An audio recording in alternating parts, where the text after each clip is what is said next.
Hello दोस्तों, आज 80 शब्द प्रति मिनट हिंदी डिक्टेशन शुरू होगी कुछ ही सेकंड बाद। माननीय उपसभापति महोदय, हमारे दल ने असम राज्य की समस्या को जिस रूप में समझा है उसको हमारे माननीय नेता ने इस सदन में अपने कथन में स्पष्ट रूप से कह दिया है। मैं पुनः उसी बात को दोहराना नहीं चाहूँगा। मैं इस बात से पूर्णतः सहमत हूँ कि यह एक गंभीर समस्या है और देश की एकता के लिए और देश की आर्थिक स्थिति के लिए एक विकट समस्या बनी हुई है। कुछ दल इस समस्या को हल करने की बजाय और अधिक बढ़ाना चाहते हैं। इसमें कोई संदेह नहीं, लेकिन हमारा दल इस बात के खिलाफ है।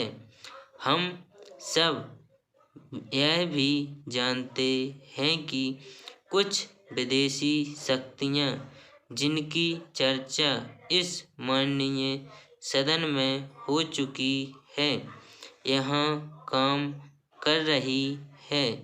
यह समस्या केवल असम राज्य में है, बल्कि देश के अन्य प्रदेशों में भी धीरे धीरे पैदा होती जा रही है।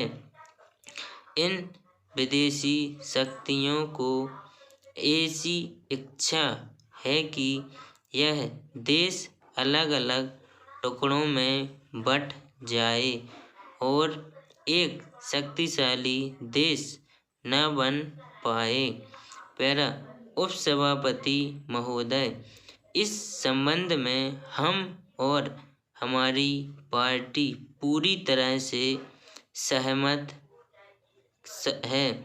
हम अपने देश की एकता को किसी भी स्थिति में भंग नहीं होने देंगे, लेकिन इसके बावजूद हमें यह अवश्य विचार करना चाहिए कि केंद्र सरकार ने इस संबंध में ऐसे कौन कौन से कदम उठाए हैं जिनसे असम राज्य की इस समस्या को हल करने में सहायता मिली हो।